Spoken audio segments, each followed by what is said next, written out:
Terror en Diablo Perdido, una novela de Horacio Convertini. El diluvio que no moja. Iba camino al colegio. No recuerdo si pensaba en algo o si solo tenía la mente en blanco. Tarareaba una canción desconocida que había escuchado en la radio la noche anterior y pateaba un pequeño canto rodado de color bermellón. Los ojos puestos en el destino de la piedra tras el puntinazo, apenas eso.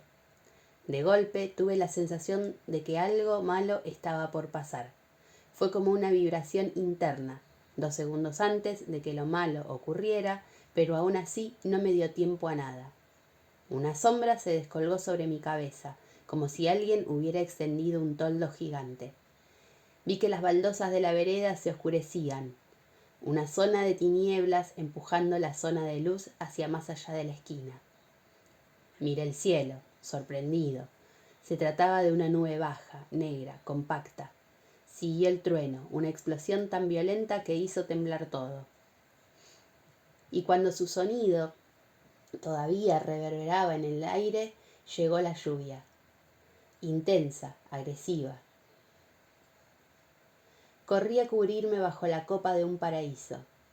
La cuadra estaba extrañamente vacía. Ninguna vecina volviendo de las compras, ningún otro chico rumbo a la escuela, ningún auto, nadie que corriera a guarecerse de la tormenta. Yo, solo yo, bajo un diluvio ensordecedor que desbordaba en las alcantarillas. El agua se acumulaba en la zanja, superaba el cordón, avanzaba sobre la vereda y corría, calle abajo como un río. El entramado de ramas y hojas solo filtraba una parte mínima de la lluvia, pero yo continuaba seco. Las gotas que me caían de lleno resbalaban como si el guardapolvo blanco fuera impermeable. La correntada rodeaba mis zapatos, sin mojarlos. Es más, ni húmedo tenía el pelo. La situación era ridícula, pero todo ocurría a tal velocidad que no podía razonarlo claramente. Algo, otra vibración interna, me obligó a mirar hacia la esquina que había dejado atrás. Vi que una chica de mi edad doblaba por la ochava. Era morocha, con el pelo sujeto en 2 trenzas. Vestía ropa antigua de campesina, caminaba despacio hacia mí de una manera antinatural, rígida, la espalda, los brazos quietos, bien pegados al cuerpo, los ojos fijos en un punto ciego más allá de todo. Se vino a la mente el andar de los robots o de los zombies. La lluvia tampoco la mojaba, era como yo, una absurda excepción. Cuando llegó a la altura del árbol, no buscó amparo bajo sus ramas. Se detuvo y giró maquinalmente hasta quedar de frente a mí. Tenía ojos marrones y opacos, sin vida. Me habló con voz suave. Raúl, no vayas. Me sorprendió que supiera mi nombre. ¿Te conozco?, le pregunté. ¿Quién sos? Raúl, no vayas, repitió. ¿A dónde que no vaya? ¿Al colegio? No, al viaje. ¿Qué viaje? No entiendo. Puede ser peligroso, muy peligroso. Adiós. Pará, explícate mejor. No puedo, es tarde, tengo que volver. Mis hermanitos me esperan. Se dio vuelta y regresó con su paso de autómata a la esquina por donde había aparecido. Cuando dobló, la lluvia se detuvo. El toldo de nubes se retiró y el cielo se limpió en el acto. Salió el sol. Una anciana abrió la puerta de la casa del paraíso. Arrastraba un changuito vacío. ¿Qué haces abajo del árbol, querido?, preguntó. Llovía mucho y busqué refugio acá, respondí. ¿Llovía? ¿Cuándo? Recién. ¿En qué país? Porque yo no escuché nada. Hasta puse ropa a tender. Fíjate, la vereda seca. No estarás por ratearte del colegio, ¿no? ¿Ratearme? No, en serio fue una tormenta. Recién ahí me di cuenta de que a mi alrededor no quedaba ni el menor rastro del diluvio, pero ya era tarde para tirarme atrás. Rapidita pero terrible caían baldazos de agua. Ah, estos chicos, mi Dios, los que inventan para no ir a clases. La anciana se fue murmurando cosas en voz baja en dirección a la esquina de la Campesinita. Yo continué caminando al colegio, consciente de que acababa de recibir una señal que más me valdría no desoír. La leyenda de Juan Taura. En aquella época, a mediados de 1970, las escuelas llamaban al recreo con campanadas. Para mí no había sonido más esperado, porque significaba salir al patio a jugar a las figuritas o al fútbol con pelotas de papel.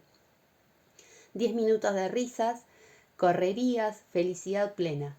Pero aquella mañana, la de la tormenta misteriosa, todo era diferente. Sonó la campana del primer recreo y no la escuché. Mis compañeros huyeron del aula en estampida, empujándose unos a otros como animales ciegos. Yo no, todavía seguía aturdido por la advertencia de la nena zombie y me quedé sentado. Zucconi, el maestro, me llamó a su escritorio. Tenemos que hablar de mañana, dijo. ¿Mañana? Pensé. ¿Qué cuernos pasará mañana? Y cuando vi que también llamaban a Lili y a Claudio, entendí todo. Los tres habíamos clasificado para un certamen regional de narración. La finadísima, como le gustaba decir a Zucconi, estaba prevista para el día siguiente en un lugar llamado Diablo Perdido. Alumnos de toda la zona se iban a encontrar allí para disputar, como en los Juegos Olímpicos, las medallas de oro, plata y bronce. Lili era inteligente, simpática y extraordinariamente linda. Todos estábamos enamorados de ella, aunque de una manera triste, porque de tan perfecta nos parecía inalcanzable. Yo al menos no me animaba ni a sostenerle la mirada por miedo a quedar imantado de sus ojos verdes y no poder quitármelos nunca más de la cabeza. Lili había escrito un tierno relato sobre la historia de su abuela y cómo había venido sola de España escapando de la guerra. Era la gran favorita de nuestra escuela, no solo por la calidad de su texto, sino también porque una regla de la finalísima parecía hecha a su medida. Los jurados iban a evaluar, además del nivel literario, la interpretación de cada participante, sus inflexiones de voz, las pausas, la tensión y el suspenso en la lectura. Y Lili era una actriz consumada. Los maestros siempre recurrían a ella para los actos de la escuela y varias veces había ido a Buenos Aires a filmar publicidades. La gran ventaja de Lili era la desventaja de Claudio, chico tímido y gris que escondía su tartamudez, tras una armazón de silencio. Había escrito una historia de terror sobre un monstruo que habitaba en la tinta de una lapicera de oro y que mataban a quien escribían con ella. Un relato oscuro que sincronizaba bien con su personalidad. El día en que se decidían los ganadores de nuestra escuela, Claudio hizo un esfuerzo fabuloso para no tartamudear. Comenzó bien, pero el primer error en su lectura se volvió fatalmente pedregosa. Muchos chicos se rieron porque él solía ser el blanco preferido de sus bromas. Yo no lo cargué. A mí me dio lástima y en algún punto admiración. ¿Qué hubiera hecho yo en su lugar? Ponerme a llorar, acaso volverme mucho más tímido y gris. Ni loco me hubiera expuesto a las risitas crueles de mis compañeros. Claudio, sin embargo, se mantuvo bastante tranquilo.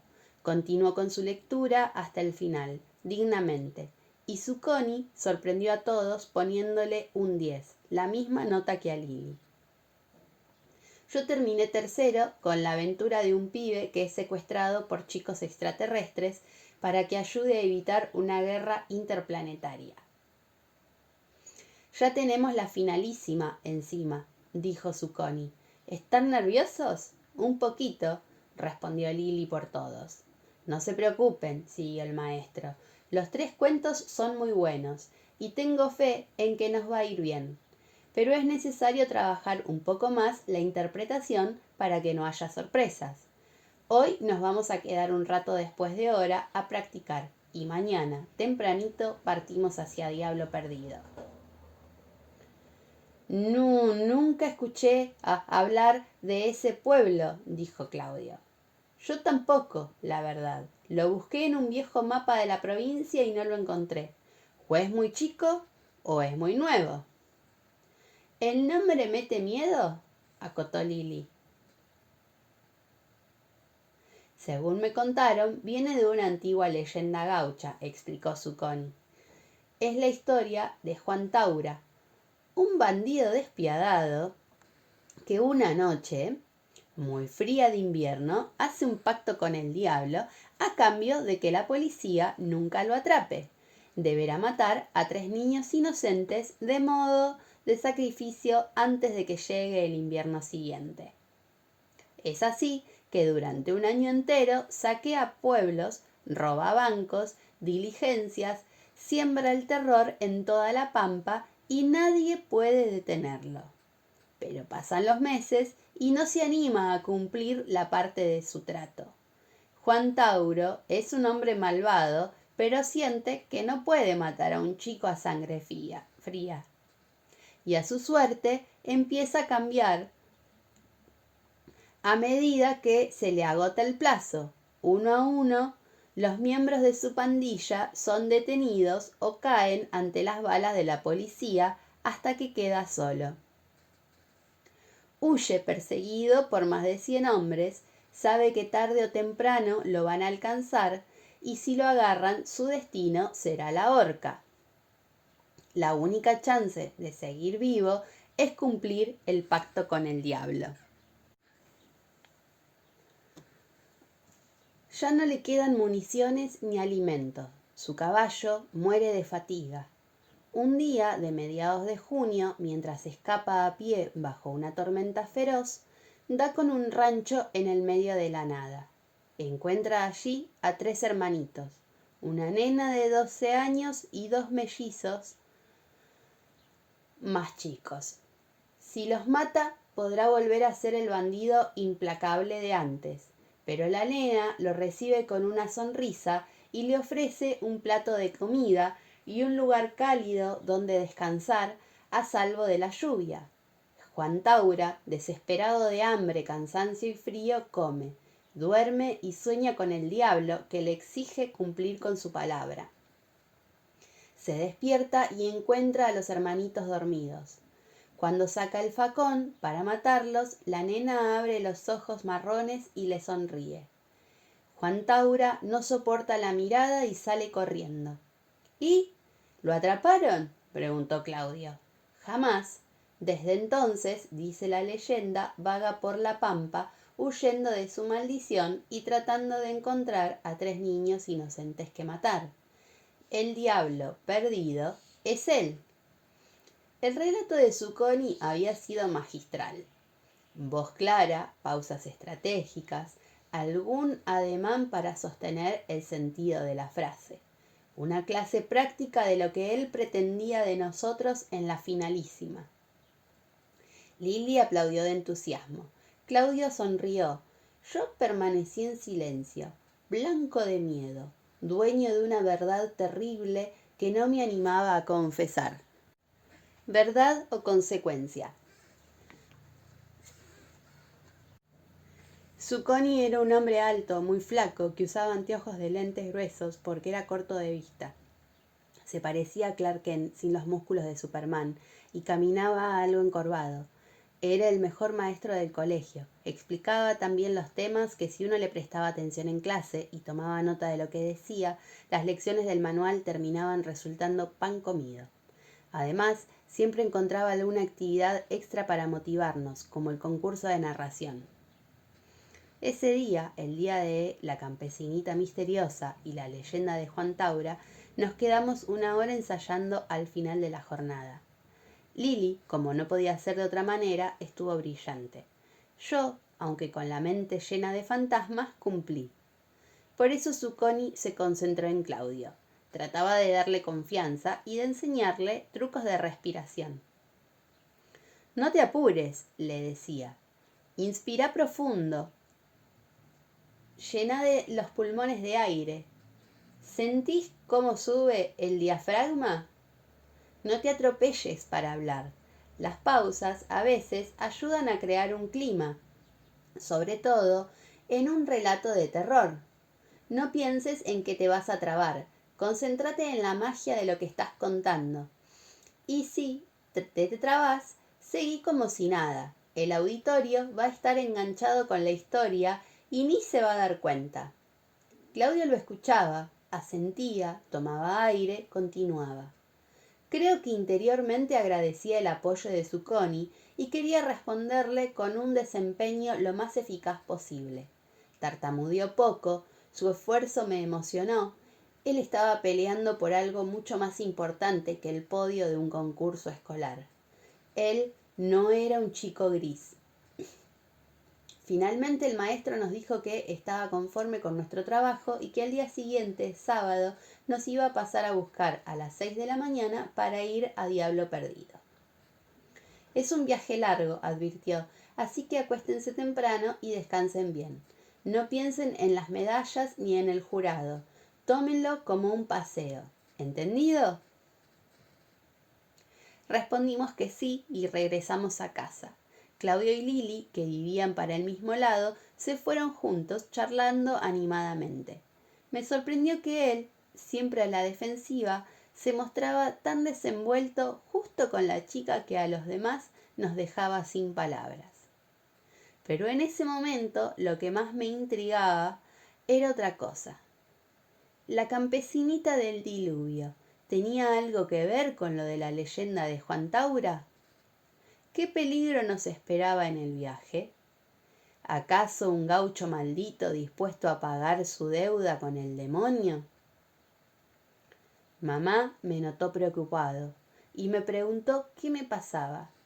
No le dije la verdad, solo que estaba cansado y que me daba pereza madrugar justo un sábado por una actividad de la escuela.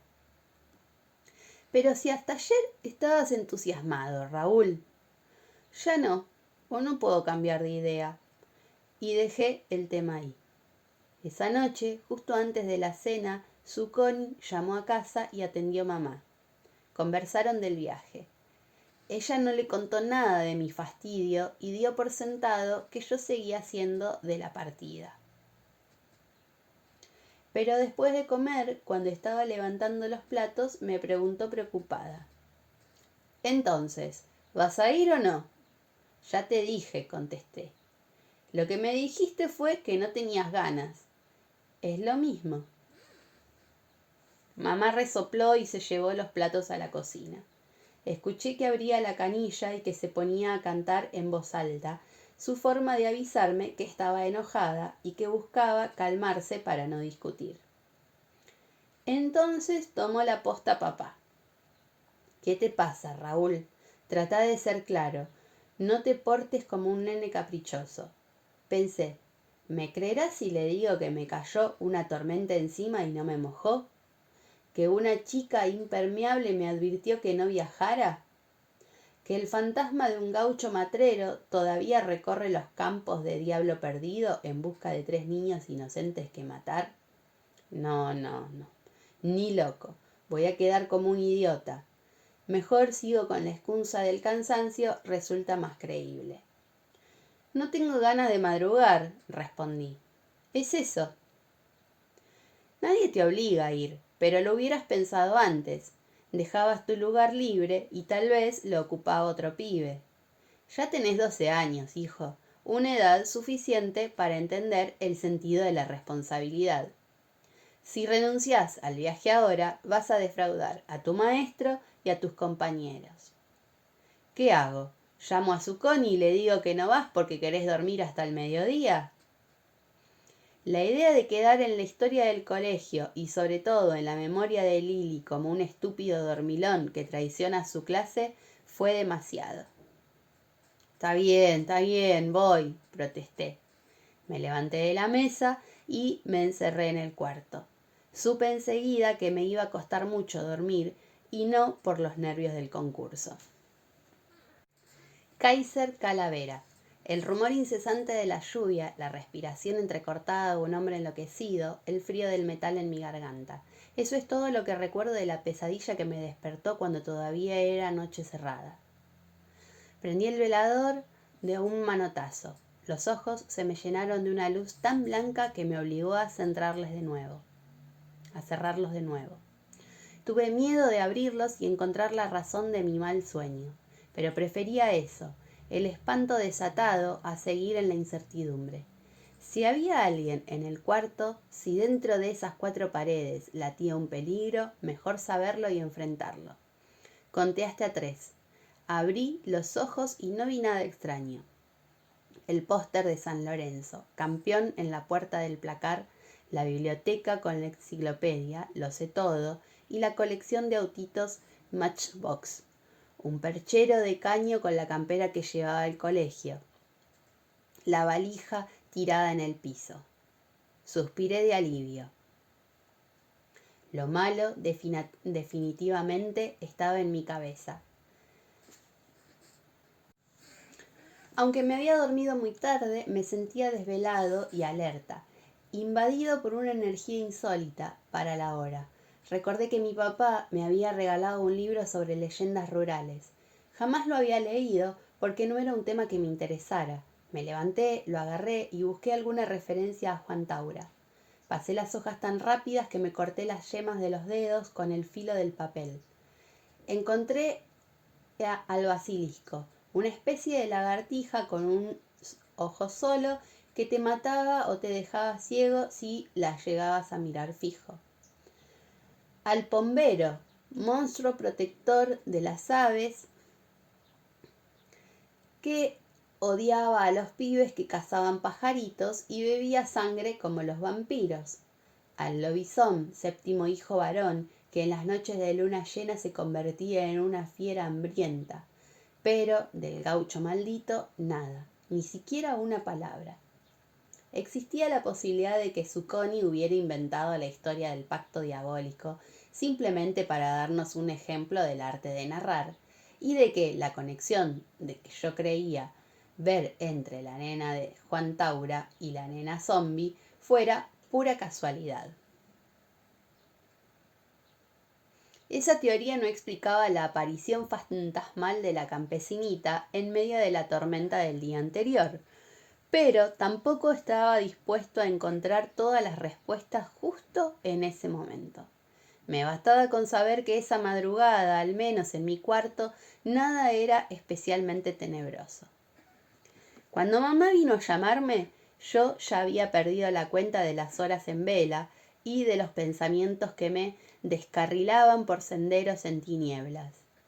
¿Y descansó bien mi rey?, me preguntó. Asentí mientras simulaba haber dormido una eternidad, estirando los brazos en un desperezo. ¡Qué alivio! Anoche te vi tan mal que le pedí a Zucconi que te viniera a buscar último. Así remoloneabas un rato más. No era justo que yo le contagiara mi inquietud a mamá. Fingí de nuevo, esta vez una sonrisa, y me dispuse a cumplir el papel del chico feliz y ansioso por la posibilidad de ganar una medalla. El maestro pasó a buscarme a las 6:30 en un auto larguísimo que parecía sacado de una película antigua. Era de un azul furioso y techo blanco, con parrilla, faros y baguetas cromadas que brillaban como si recién les hubieran sacado lustre. «Traje el batimóvil», dijo a modo de broma. Lili y Claudio me saludaban con alegría desde el asiento trasero. Mi papá, que había salido a despedirme, quedó maravillado. «Un Kaiser Carabela, del 58», especificó con orgullo el maestro mientras le daba golpecitos al capot.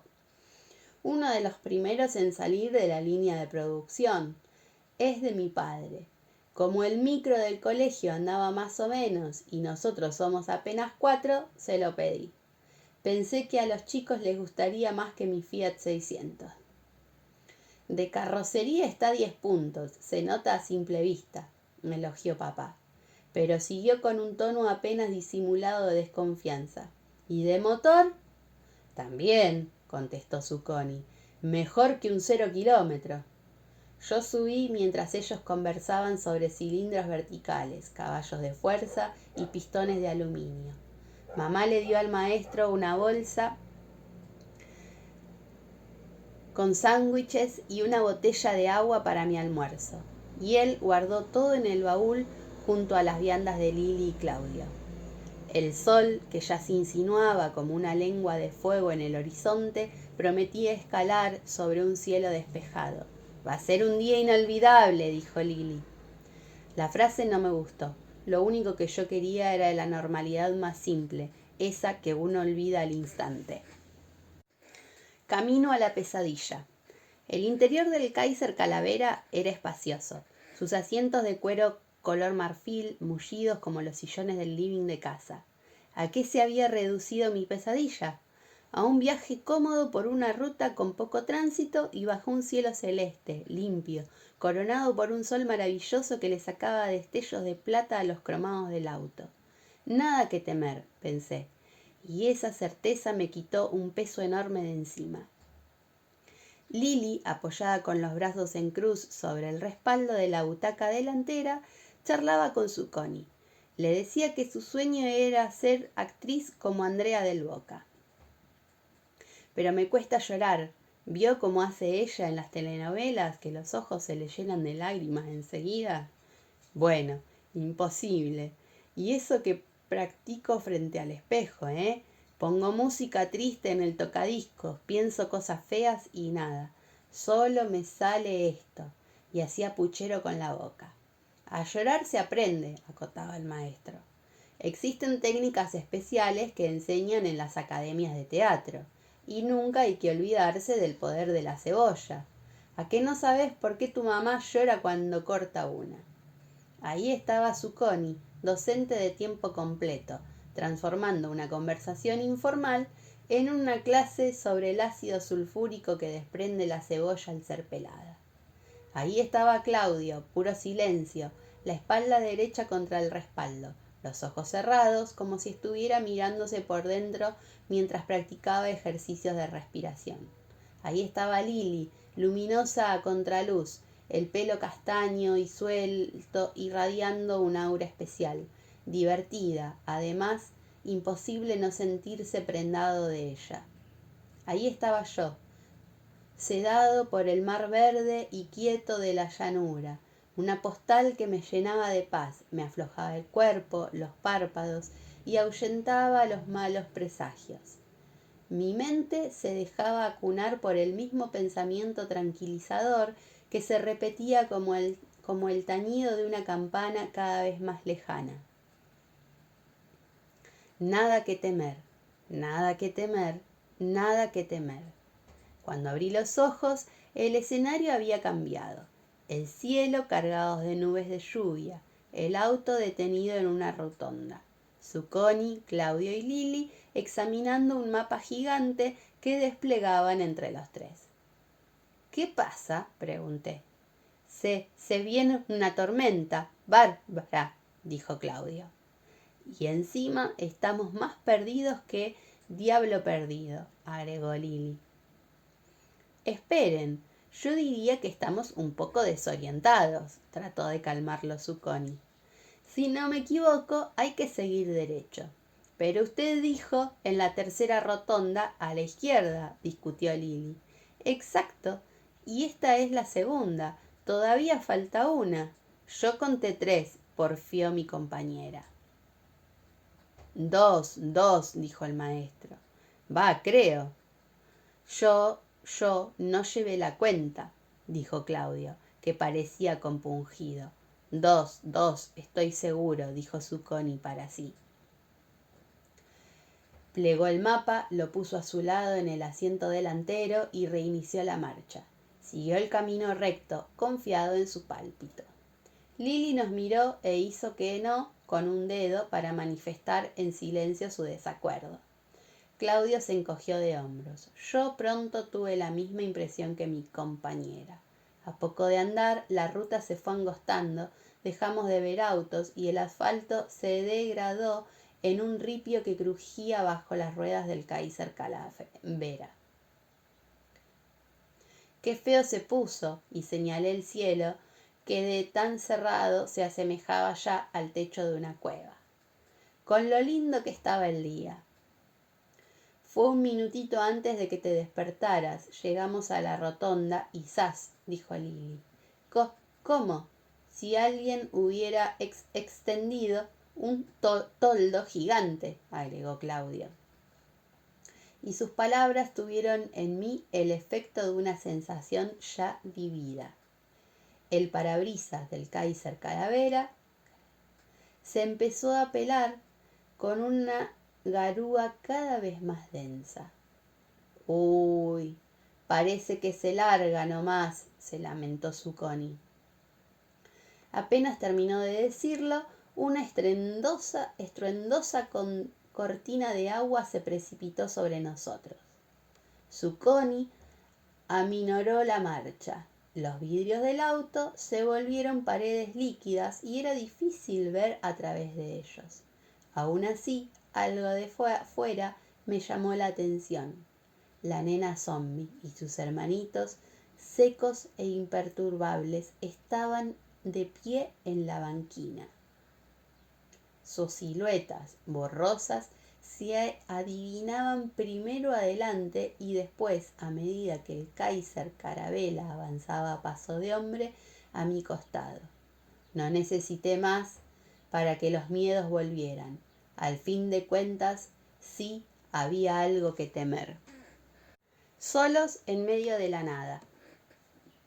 ¿Lo ves? ¿Lo ves? Agarré de la ropa a Claudio y lo obligué a darse vuelta y a pegar la nariz contra la luneta trasera porque las siluetas ya habían quedado atrás. Sus espectros se reducían lentamente. Ahí están, son ellos, grité. No se ve nada, dijo Claudio, desconcertado por mi repentino interés por encontrar un testigo. ¿Cómo que no? Mira bien. Pará, Raúl, reaccionó Lili. ¿Te volviste loco? Una piba al costado del camino con sus hermanitos mellizos. La misma de ayer. La nena zombie que no se moja. Los chicos que se salvaron de Juan Taura. Deja de decir pavadas, ¿querés? Que no tiene nada de gracioso en un momento así, protestó Lili. No peleen, chicos, intervino Zucconi. Tras el reto siguió un silencio corto y tenso que quebró Claudio con palabras de comprensión. ¿Sabes qué pasa, Raúl? Llueve mucho. El vidrio está muy empañado. Lo solté y me derrumbé sobre el asiento, avergonzado. Ver lo que otros no ven es la forma más cruel de la soledad. ¿Quién habría de creerme? ¿Qué pruebas tenía yo de mi absurda historia de la campesina impermeable? Si insistía con mi verdad, tal vez recibiera el desdén de los demás, o peor que eso, la burla. Estoy nervioso, murmuré. Será por el concurso. Perdona, Claudio. No importa, amigo. En ese instante, un relumbrón blanco iluminó el cielo. Fue como si 1.000.000 de fotógrafos nos hubieran sacado simultáneas fotos con flash. A los 2 segundos sonó el trueno más fuerte del que yo tenga memoria. Lili lanzó un grito agudo y se abrazó a Claudio. ¡No!, exclamó Zucconi. ¿No qué?, pregunté yo, tirándome encima del asiento delantera. Se plantó el motor, respondió. Es como si el rayo hubiera arruinado el sistema eléctrico. Usted le dijo a mi papá que el auto estaba a 0 kilómetros, protesté. Sí, es verdad, se lo juro. Pero no se asusten, algo de mecánica sé. A lo mejor se soltó un cablecito, lo conecto y ya está. Zucconi bajó en medio de la tormenta y se encorvó más que de costumbre, como si de esa manera pudiera esquivar las gotas que lo bombardeaban. Abrió el capot y por unos minutos quedó oculto tras él. Luego lo cerró y volvió al auto empapado. Probemos. Y giró la llave de contacto sin resultados. A ver ahora, una vez más, vamos, no me falles. El nuevo intento volvió a ser inútil. ¡Qué raro! Jamás me pasó. ¿No será la batería?, preguntó Claudio. La revisé ayer y estaba perfecta. El maestro resopló y miró su reloj pulsera. Encima se me descompuso el reloj, protestó. El mío también, exclamó Lily. Vamos a llegar tarde al concurso, se lamentó Claudio. Tranquilos, chicos, dijo Zucconi. Salimos con suficiente tiempo y la tormenta, seguro, va a atrasar a todos. El pueblo no debe estar demasiado lejos. Voy a ir por ayuda. Ustedes quédense acá. Con esta lluvia y sin paraguas, dijo Lily, me parece que está amainando. Fíjense allá. Y el maestro nos señaló un lugar donde los rayos del sol perforaban las nubes. El día quiere aclarar. Zucconi bajó y antes de cerrar la puerta dijo, ya casi no llueve. Lo vimos irse caminando a paso vivo por el camino desierto. Nosotros solos en medio de la nada nos quedamos en silencio. Lily se puso a revisar el mapa. Claudio retomó los ejercicios de respiración. Yo bajé el vidrio de la ventanilla y saqué la cabeza. Era verdad, la tormenta había parado. La nena zombie y sus hermanitos ya no estaban, pero alcancé a ver un cartel caído, medio oculto por la maleza. La chapa verde comida por el óxido. Pintada en letras blancas, descascaradas, la inscripción. Bienvenidos a Diablo Perdido. Chicos, mi voz sonó grave, casi adulta. Hay algo importante que deben saber. La dimensión misteriosa. Le conté todo lo que había vivido en esas 24 horas. Traté de no poner ni un adjetivo de más. La historia ya era de por sí lo suficientemente fantástica y no quería que mis compañeros creyeran, como había sospechado Lily, que le estaba tomando el pelo. Relaté la mañana de una tormenta súbita que no mojaba y que solo yo veía. La aparición de la campesinita que caminaba como un muerto vivo. Su advertencia sobre los peligros del viaje. El sentido que tomó ese alerta a partir de la leyenda de Juan Taura que nos había narrado Zucconi en la escuela. Mi noche casi en vela y la pesadilla de sentir al filo de un facón en el pescuezo. ¿Qué crees?, me preguntó Lily. Somos 3, ¿no?, contesté. Juan Taura tiene que matar a 3 chicos para liberar su alma del pacto con el demonio. Y según el cartel, ese que está tirado al costado del camino, ya llegamos a Diablo Perdido, el lugar donde lo vieron por última vez. Me da miedo, dijo Lily. Pavadas, replicó Claudio. Creo que más para darle tranquilidad a ella que para llevarme la contra. Suena ridículo, ya lo sé, concedí, pero todo es raro a esta altura. Pasamos de un cielo brillante a una tormenta terrible. El auto que se detiene misteriosamente y no quiere arrancar más. La lluvia que para de golpe. El sol que sale de nuevo. Yo les juro que vi a la nena zombie y a sus hermanitos. No es que quiera asustarlos, pero lleva un día entero con el miedo adentro y no me lo puedo sacar. Tenemos que irnos de acá, buscar una casa con teléfono y llamar a nuestros padres, dijo Lily, muy resuelta, y sin esperar nuestra opinión se bajó del Kaiser Carabela. Zucconi dijo que no nos quedáramos. Yo me voy, insistió ella, y empezó a caminar en dirección a la rotonda que habíamos dejado atrás. Va a ser mejor que no nos separemos, le dije a Claudio. ¿Y el maestro? Yo me encargo. Saqué una lapicera de mi valija escolar y escribí del otro lado del mapa con letras grandes de imprenta que nos íbamos en busca de un teléfono. Pues puse el cartelón entre el volante y el parabrisas para que Zucconi lo viera fácilmente apenas regresara. Yo fui el último en bajar del auto. Dejé la puerta abierta por las dudas. El cielo ya estaba despejado. El camino, más bien, parecía una huella polvorienta. La maleza invadía su línea aquí y allá. Estábamos solos en un paraje alejado de la mano del hombre y acaso también de la de Dios. Lily caminó un par de metros por las suyas, pero se detuvo a esperarnos. Iniciamos juntos una marcha silenciosa en sentido contrario al que había elegido Zucconi. No necesité que nadie me explicara la lógica del rumbo que acabábamos de tomar. Si la distorsión había surgido luego de atravesar la última rotonda, la normalidad llegaría cuando volviéramos a ella. Al menos eso era lo que sucedía en las películas. Sin embargo, luego de andar un rato, lo primero que surgió en mí no fue ni el hambre ni el cansancio, sino la sospecha de que todo lo que hiciéramos para salir de esa extraña realidad sería inútil. Algo, quizás el relámpago del millón de flashes, había funcionado como el paso a una dimensión diferente y misteriosa. De esta manera, para volver a la seguridad de nuestra vida cotidiana, no nos alcanzaría con el ejercicio simple de caminar de regreso. Necesitaríamos otra cosa, accionar el disparador oculto que nos devolviera a nuestro tiempo y espacio.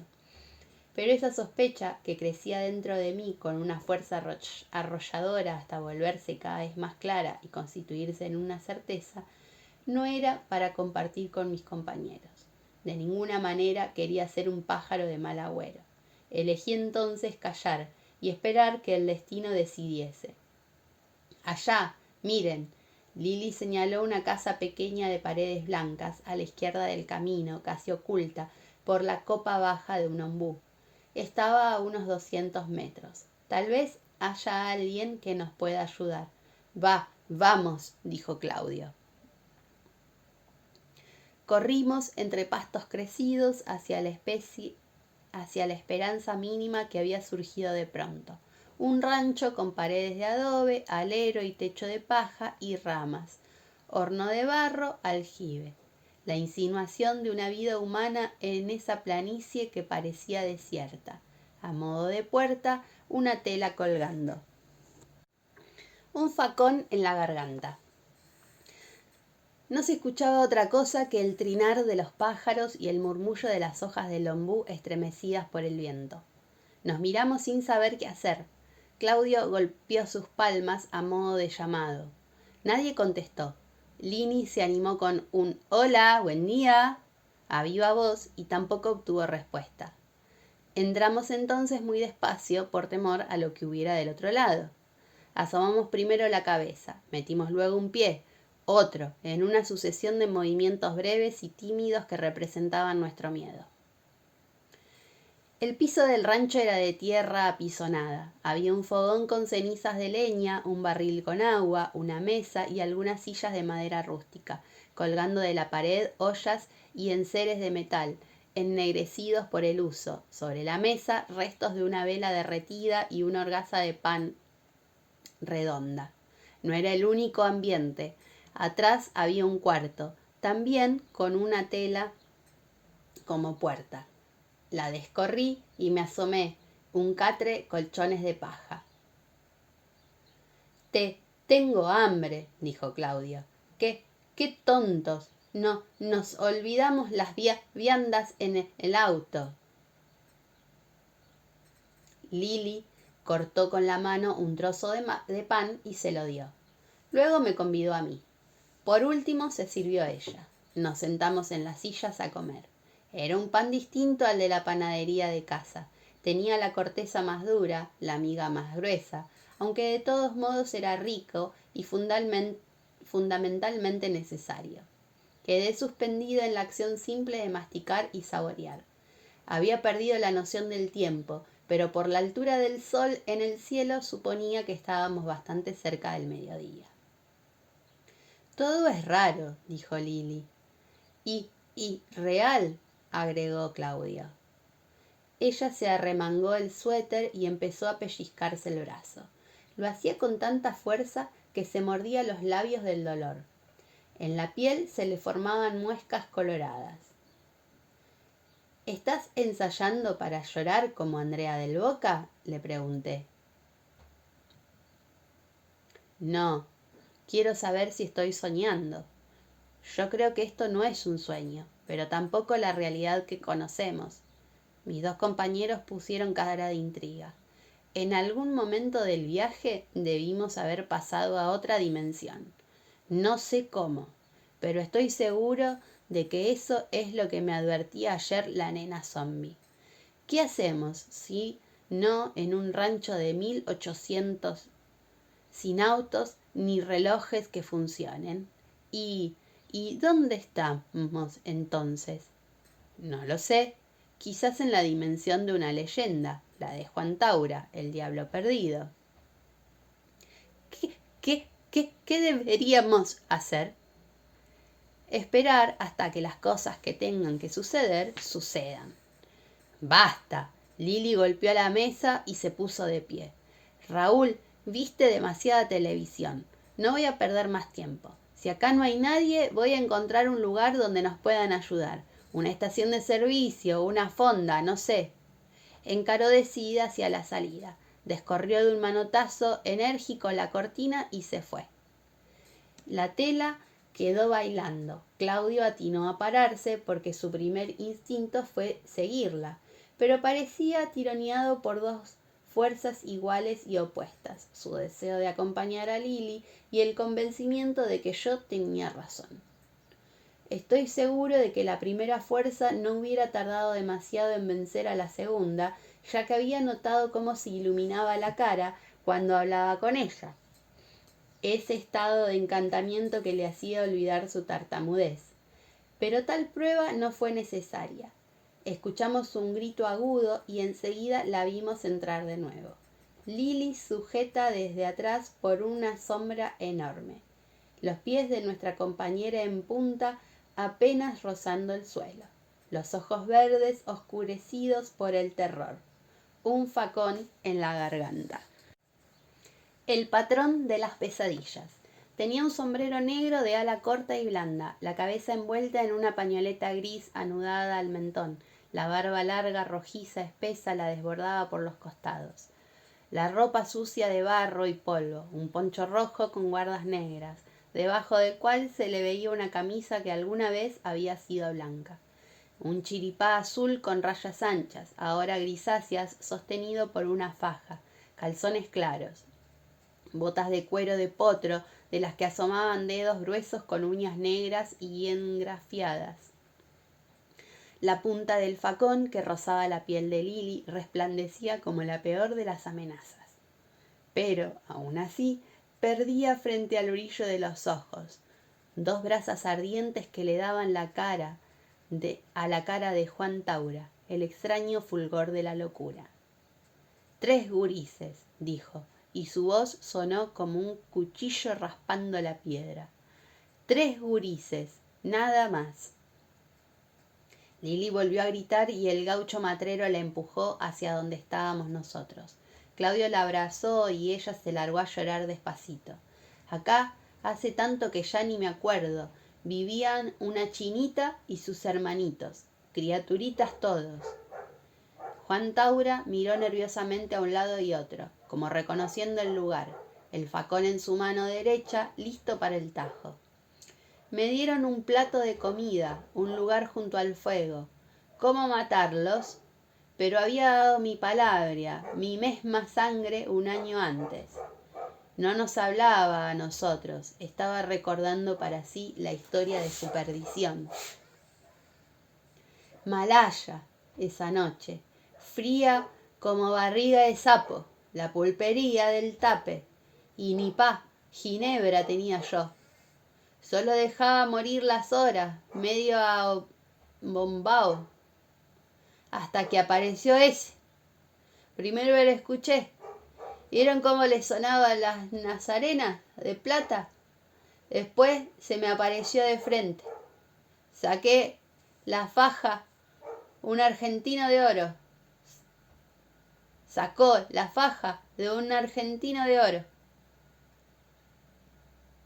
Y los puso arriba de la mesa. Pucho, un argentino de oro en mis narices. Así que usted es el famoso Juan Taura. Agárrelo, es suyo, dijo con tonito de porteño educado, pero juro que la boca no se le movió. Le pregunté por qué. Un regalo. A mí me sobran. Pues, puede tener más si quiere. Tomó la moneda y se pasó el canto por la palma de la mano derecha como si fuera un puñal. le salió de la carne un líquido espeso y oscuro. Córtese, Taura, y juntemos nuestra sangre. Ya nadie podría con usted, ni la ley ni Dios. La codicia me quemó por dentro. Me hice un tajo con la moneda y le di la mano. Será el terror de las pampas, amigo, de ahora y para siempre. Pero hay una sola condición. Antes del invierno que viene, tendrá que regalarme la vida de 3 gurises. Ni uno ni dos. 3. No se atreva a fallarme, o me pagará con su propia alma. ¿Quién es usted? El patrón de las pesadillas. Largó una carcajada y le brillaron los dientes de lobo. Y yo, que nunca le he tenido miedo a nadie, temí. El de arriba lo sabe. No soy trigo limpio, pero gurises no. Gurises nunca.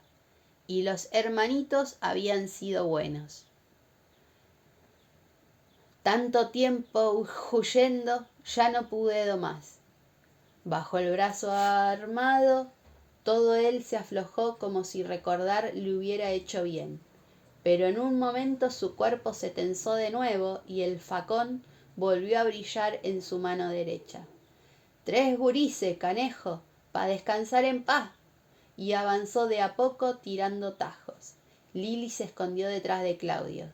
Yo retrocedí hasta la piecita donde estaba el catre.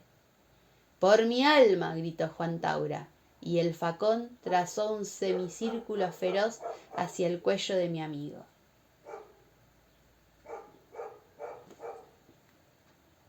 Piedad. La puñalada pasó de largo.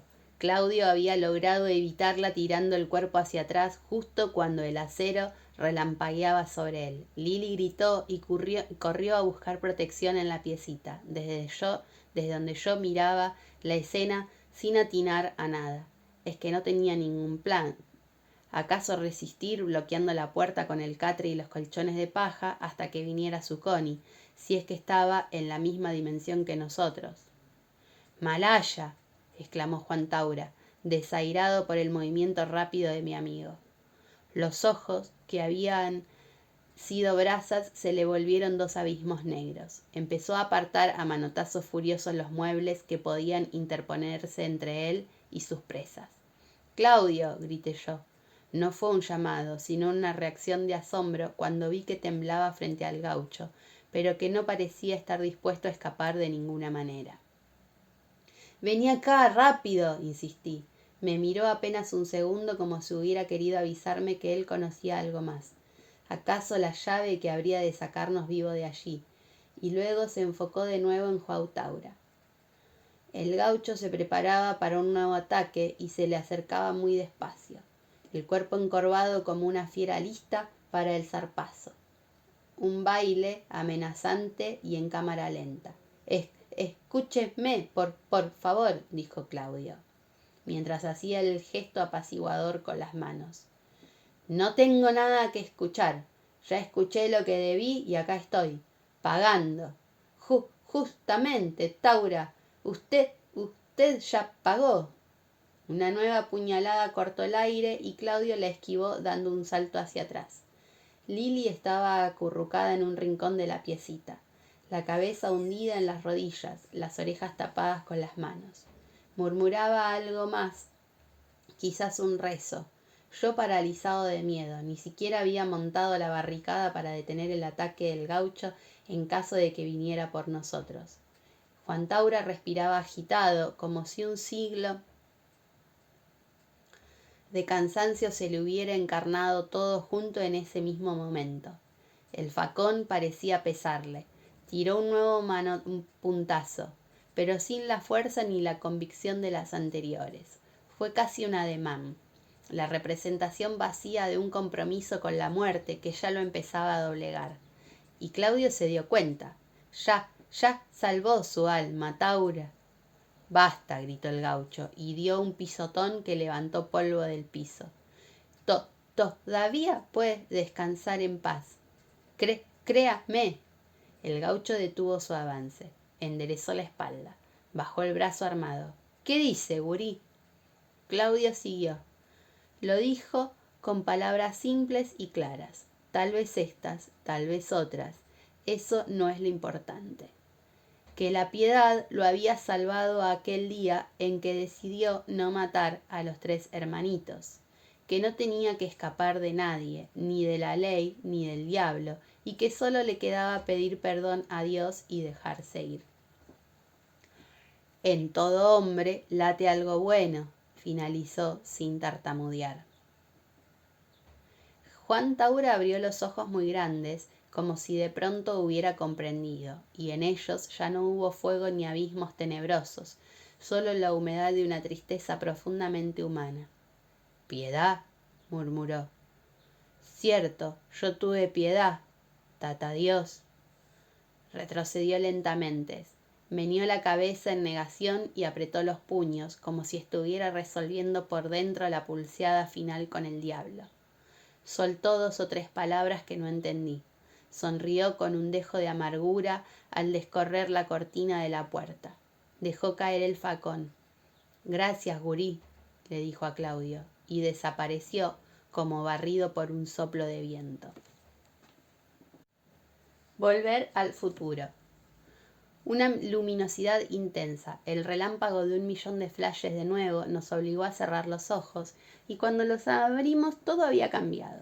Del rancho solo quedaban 3 paredes en pie, derruidas, sin el menor rastro de blanco. El techo y el alero habían desaparecido, al igual que los muebles y los enseres. En el suelo, que ya no era de tierra apisonado, sino una mezcla de maleza antigua, un facón mohoso. Quise agarrarlo, pero Claudio me pidió que lo dejara ahí, que descanse donde fue bueno. Volvimos al camino, todavía conmovidos por la experiencia que acabábamos de vivir, pero convencidos de que estábamos de regreso en la dimensión de tiempo y espacio que nos correspondía. Algo se había modificado en nosotros, aunque todavía no lo sabíamos. Era la fragua de una amistad que duraría por siempre. Enseguida vimos llegar el Kaiser Carabela de Zucconi tocando bocina. El maestro nos retó porque habíamos desobedecido su orden, pero el enojo no le duró demasiado. La alegría por habernos encontrado por fin el camino a Diablo Perdido pudo más. Tenías razón, Lili, había que doblar en la rotonda anterior. Me lo dijo un paisano en Sulky que encontré casi llegando a Villalupi. —¿Cómo arreglo el auto? —le pregunté. —Misterio. Se arregló solo. Cuando volví hice contacto y arrancó, y hasta me volvió a funcionar el reloj. Alguna vez leí que los rayos muy fuertes, como las tormentas solares, son capaces de crear un campo electromagnético que interrumpe los circuitos eléctricos. Pero tampoco estoy muy seguro. Bueno, basta de perder tiempo que nos espera la finalísima. ¡Qué cara que tienen! Ni que hubieran visto fantasmas. Llegamos a Diablo Perdido, justo en hora para participar del concurso. Lili logró llorar como Andrea del Boca en la parte en que su abuela recuerda los olivares de su pueblo natal. Ganó con justicia la medalla de oro.